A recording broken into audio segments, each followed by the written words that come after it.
पहले कहा जाता था बॉल कोर्ट में है, अब तो बल्ला ही कोर्ट में है, और वो एक कोर्ट में भी नहीं है, 2 कोर्ट्स में है। अबू सर, आज जो वकील इलेक्शन कमीशन ने नुकात रखे अदालत के सामने बैक वक्त 2 कोर्ट्स में मामला होने के हवाले से, आप हमें बताएंगे वाजे करके कि कल क्या होने जा रहा है पेशावर हाई कोर्ट में, और फिर 3 रुकनी बेंच जो सुप्रीम कोर्ट का समाअत करेगा वो क्या करेगा इस पर? अच्छा, मैं आपकी इस बात का जवाब देता हूँ।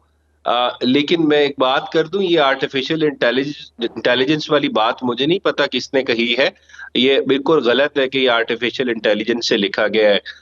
जो इकोनॉमिस्ट में उनका मजमून छपा है, ये उन्होंने खुद डिक्टेट कराया है, और उसके बाद ये छपा है उनके डिक्टेट कराने के बाद। और जहां तक दूसरी बात है, ये अगर आप उसमें जाएं जहां पे ये ट्रायल हो रहा है, तो वहां पे ये नहीं होता कि 20 मिनट के लिए मिलते हैं उनको वकला या उनकी फैमिली और बाकी उनकी जो रिश्तेदार हैं। वहां पे कुछ 4, 5, 6 घंटे वो ट्रायल्स चलते हैं, 3-4 ट्रायल्स होते हैं, और वहां पे कोई 100-150 फुट बड़ा कमरा है। तो वहां पे पेन भी होता है, पेंसिल भी होती है, किताब भी होती है, और बड़ी देर तक बातचीत हो रही होती है। तो वहां पे बैठ के कोई भी मजमून या आर्टिकल या ओपिनियन डिक्टेट कराना कोई मुश्किल बात नहीं है, ना वहां पे पाबंदी है, बिल्कुल हो सकता है वहां पे। तो इस वजह से मेरे ख्याल से जो भी लिखा गया है ही ओन्स इट, और उसके अलावा इसमें कोई दूसरी राय नहीं है। ये मुझे नहीं पता हमारे मिनिस्टर साहब ने कहाँ से ये कह दिया कि जी आर्टिफिशियल इंटेलिजेंस ने लिखा है। आर्टिफिशियल इंटेलिजेंस क्या ये बताएगी कि सिविल मिलिट्री रिलेशनशिप्स कैसी होनी चाहिए, पाकिस्तान में जमहूरियत कैसी होनी चाहिए, या पाकिस्तान, वो तो एक प्रोटोटाइप होती है इंटेलिजेंस, वो लिख देती है। लेकिन ये तो एक ह्यूमन माइंड के साथ लिखा गया है, उसको आप पढ़े तो साफ आपको पता लग रहा है। जहां तक इलेक्शन कमीशन केस की बात है, देखें, ये 2 डिफरेंट इश्यूज हैं, इनको मिक्स करने की जरूरत नहीं है। जो सुप्रीम कोर्ट में केस पेंडिंग है वो है इंटरिम रिलीफ, जो स्टे ऑर्डर नहीं मिला पाकिस्तान तहरीक इंसाफ को, बाद में खत्म हो गया।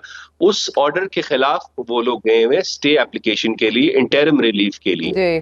तो वो नॉर्मली ये आपको नहीं मिलता तो आप सीपीएलए फाइल करते हैं सुप्रीम कोर्ट में, और आप वहां से स्टे ले लेते हैं। ये रेयर सर्कमस्टांसेस में होता है। लेकिन जो पेशावर हाई कोर्ट में केस पेंडिंग है, वो फाइनल रिलीफ, मतलब कि जब केस डिसाइड होना है उस स्टेज पे पहुंच गया है। सो ये 2 डिफरेंट कोर्ट एक्शंस हैं जिसके तहत ये प्रोसीडिंग्स हो रही हैं। तो इस वजह से अभी, लेकिन अगर कल Peshawar high court for instance ये डिसाइड कर देता है मैटर, तो फिर ये जो सुप्रीम कोर्ट में केस पेंडिंग है वो वहीं पे खत्म हो जाएगा। तो उसकी वो इन्फ्रक्चुअस कहते हैं हम, उसकी अफादियत खत्म हो जाएगी। क्योंकि अगर वो कह देते हैं जी भले का निशान आपका ही है, तो फिर स्टे की आपको जरूरत नहीं है। अगर वो ये कह देते हैं कि भले का निशान आपका नहीं है, आपके खिलाफ फैसला आ जाता है, तो फिर भी आपको स्टे की जरूरत नहीं है, फिर आपको उस जजमेंट के खिलाफ सुप्रीम कोर्ट में अपील फाइल करनी पड़ेगी। अच्छा, लेकिन उसमें आज इस्तदा की गई बैरिस्टर अली जफरी थे कि आप वो बहाल कर दें जो ऑर्डर आया था पहले से बल्ले के निशान वापस देने का। तो अदालत ने कहा कि हमने देखभाल के वो हुक्म दिया था। उससे आपको नहीं लगता? नहीं, देखिए, इसका मतलब ये है कि अगर उन्होंने कल रख लिया है, दैट मीन्स कि वो Peshawar high court interim relief वाले इशू पे नहीं जाना चाह रही, वो इसको फाइनल डिसाइड करना चाह रही है। अगर ये इन्होंने कल पे रखा है तो इतना कोई लंबा चौड़ा केस नहीं है। 2 पार्टीज हैं इसके अंदर, एक इलेक्शन कमीशन है और एक साइड पे पाकिस्तान तहरीक इंसाफ है। तो ये तो कल ही डिसाइड हो सकता है, और मुझे भी ये लग रहा है कि कल इसका फैसला आ जाएगा, शॉर्ट ऑर्डर आ जाएगा, डिटेल जजमेंट बाद में आ जाएगी। तो ये इस वजह से और अभी अगर वो पीटीआई के हक में जाता तो फिर इलेक्शन कमीशन सुप्रीम कोर्ट चला जाएगा? जी, उस फैसले के खिलाफ बिल्कुल इलेक्शन कमीशन सुप्रीम कोर्ट जा सकती है, और वो उनकी अपनी स्वाबदीद है कि वो इस हद तक जाना चाहते हैं, नहीं जाना चाहते। समझा जा रहा है कि जैसे इसकी अगली मंजिल पार्टी पर पाबंदी लगाना हो सकती है। आपने कहा था बी और सी प्लान रेडी है। इस सूरत में बी और सी प्लान क्या होगा अगर पार्टी पर पाबंदी लगने की सिफारिशात आती हैं सामने?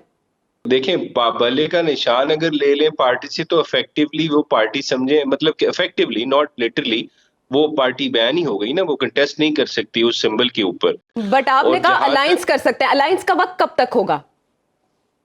मैंने नहीं कहा अलायंस कर सकते, मैंने कब ये लफ्ज बोला है? नहीं, आपने शो में नहीं बोला, but there was an option कि आप किसी और पार्टी के साथ इंतखाबी निशान उनका ले लें। ये एक चल रही है थ्योरी। ऑप्शन, हाँ बिल्कुल, डिस्कशंस हो रही हैं, this is an option available, बिल्कुल हो सकता है, क्योंकि 3-4 पार्टीज हैं जिनके साथ दे हैव गुड रिलेशंस, और मेरे ख्याल से इफ वो बल्ले का निशान नहीं रहता तो ये एक ऑप्शन है, बिल्कुल है।